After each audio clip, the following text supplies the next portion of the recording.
Have you ever looked at a map and wondered why does Greenland look almost as big as Africa? Or why the map seems to favor northern countries? Today we'll focus on Mercator maps, one of the most influential and controversial projections in history. We'll explore why they were created, their flaws and how they shape our perception of the world. Who was Gerardus Mercator? A Flemish cartographer from the 16th century who revolutionized map-making.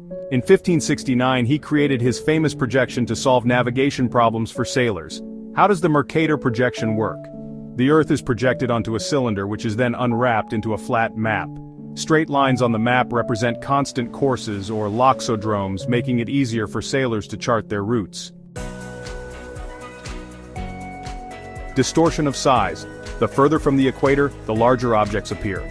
Greenland looks nearly the size of Africa, even though it's about 14 times smaller. Europe seems larger and more dominant, while Africa and South America are diminished.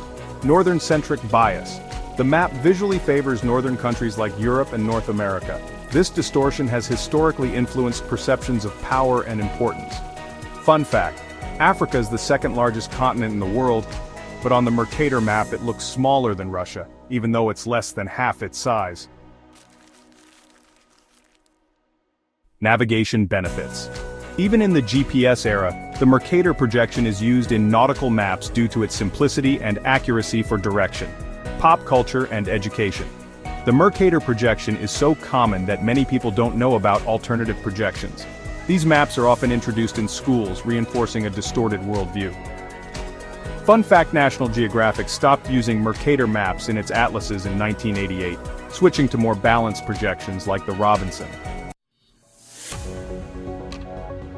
Brief mentions: Peter's projection fixes area distortions but alters shapes.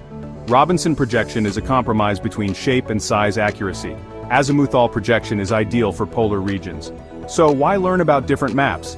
Each map projection has its own advantages and limitations, serving different purposes. Politics and psychology. Size distortions influence perceptions of power, wealth, and importance. Countries near the equator are often visually marginalized, affecting how they are viewed globally. Interesting fact: organizations like the UN use equal area projections to counteract biases in maps. Mercator maps may be practical, but they're certainly not perfect. What do you think about them? Have you used them before, or do you prefer other types of maps? Share your thoughts in the comments. And don't forget to like this video and subscribe to our channel to uncover more fascinating topics. So next time you see a gigantic Greenland on a map, remember, it's just a cartographer's trick. Thanks for watching, and we'll see you in the next episode.